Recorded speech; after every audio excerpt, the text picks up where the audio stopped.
today we're actually going to talk a little bit about the worlds that we're creating that we'll be playing in from this Sunday onwards. So the world I've built as the DM is Simber. It's a high magic world with a large population. So what we'll find is that there are a lot of strong people out there, a lot of magic users. In fact, most people use magic on their day-to-day lives. So to tell you a little bit about the lore of the world, it's what we've done is there are portals to this world. And in fact, a lot of the races have migrated across portals into the world.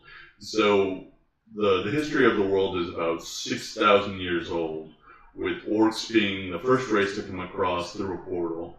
Following that, not too long after the orcs got there, we had elves come in. Being the only two races at first, they had a lot of animosity towards each other, and in fact there were some wars between the two races. Really, that's the only set of animosity that still exists today. A little bit of, the untrusting between the orcs and the elves. But as soon as the third race showed up, the two stopped fighting and actually kind of separated and allowed cohabitation of the world. So the continent we're going to be on is called Endalin. It's a pretty big continent with about 50 cities. And again, as I mentioned, it's a large population, so each of those cities contains, probably hundreds and hundreds of thousands of people. So everywhere the adventurers go, they'll have an urban setting, as well as, there will be plenty of forests, deserts, and everything for them to come across. Part of the lore of the world is as more and more races came through the portal, we saw a lot of monsters coming in as well. So eventually, about 1,000 years ago, they set up a barrier around the central area where most of the portals were forming. In fact, there is an area of the world called the Garden of Portals, where a lot of the key races came from. And they set up a barrier around this area. It's a rather large barrier, actually. It takes up most of the interior of Endalin. This barrier is to prevent more of these monsters from coming in. In fact, there was a drow invasion a little over 1,000 years ago that brought on this change, brought on this decision to cut off the portals from this continent, from this world. But being what it is, being a high magic world, there's still a lot of portals that show up randomly. So, for example, we may see that at midnight on when the moon is full, a certain back alley might appear a door, and people going through that door might end up going to another plane of existence. So there's a lot of randomness that's going to be involved, and should be a great place for our players to play in. We have a pretty wide variety of players that are going to be playing in a wide variety of races, so it should be fun.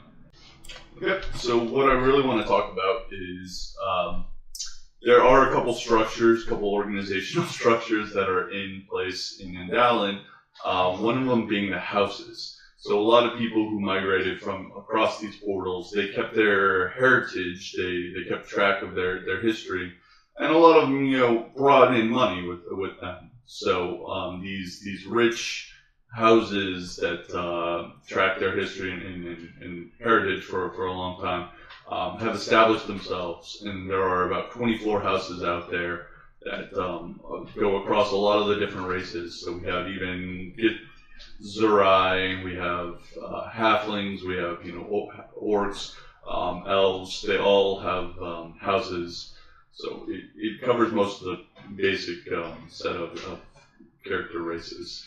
Then there are the guilds. I believe there are 11 guilds out there, and they specialize in different things, from The Artisans Guild, which handles all your different artisans' tools. It's a pretty big guild. In fact, a lot of the world is based off of having the background of creativity and artisans.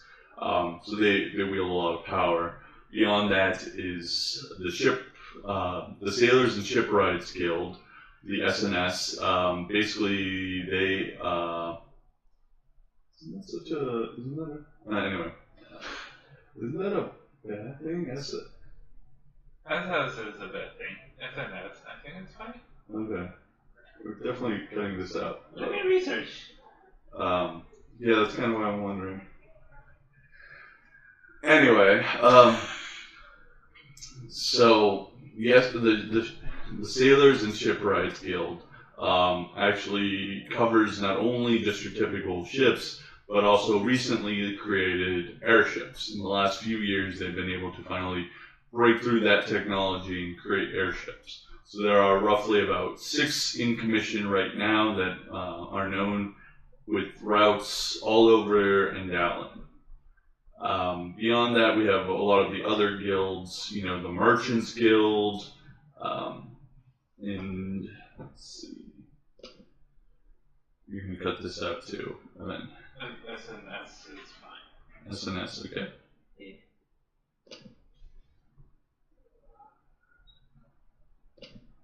Load. The Bard Association, Merchants Guild, Thieves Guild, Warriors Guild, the Guild of Mages, and Hunters Guild. A lot of these all will have symbols out there. So, for example, the Hunters Guild will be HG, the Guild of Mages will be GM, and then if you come across the Merchants Guild, they'll be marked MG, and so on.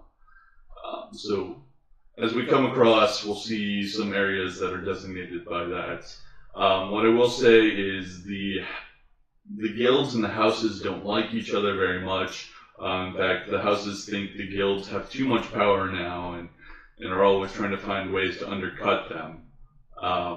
But if you are part of a house, you might wield a little more power than you expect. But if you're part of a guild, the guild helps you out in different ways. So, for example, if you are a shop owner, you're paying your guild dues, you would actually get protection by the guild. They would provide protection so that no one robs your shop in the middle of the night. If you're part of the Mages Guild, they might give you something like an alarm spell or an arcane lock to help prevent your shop from being robbed in the middle of the night. So a lot of the different guilds have different influences, as you would imagine. So, but beyond that, there are the council members. There are 3 council members in every city, and as I mentioned, I believe there's 50 cities out there. So there's 150 council members who decide on the policies and everything that sets the rules and regulations that this world abides on. Of course, some are house leaning and some are guild leaning, and some are in between, completely independent. So, as you would imagine, the court system. So there are a system of courts out there that determine whether the laws are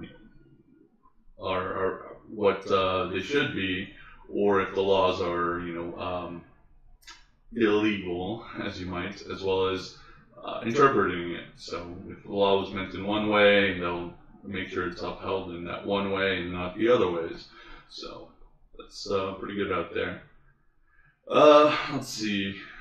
Beyond that, as I mentioned, there's airships, there's regular travel, horses, horse and carts, horses, walking, and then of course your magic travel that the characters will be using. So.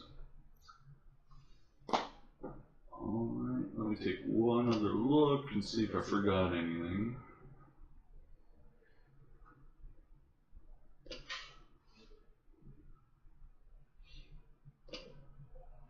Well, I did want to mention that one of the special things I have added for our characters are that rogues, the arcane tricksters, wizards, and fighters that are eldritch knights, all of them, the intelligence-based, they will have the free skill of Arcana.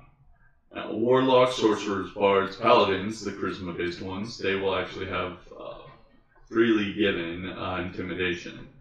And then Druids, Rangers, Clerics, the ones that are Wisdom-based, they have Animal Handling. But beyond that, the very last class that I haven't mentioned, Barbarian, they have the ability when they damage a creature that is concentrating on a spell, the creature has disadvantage on the saving throw to maintain its concentration. If you have a big Barbarian in your face, it's going to be difficult to concentrate, as you would imagine. So, well, that's all I have for you tonight. Thank you.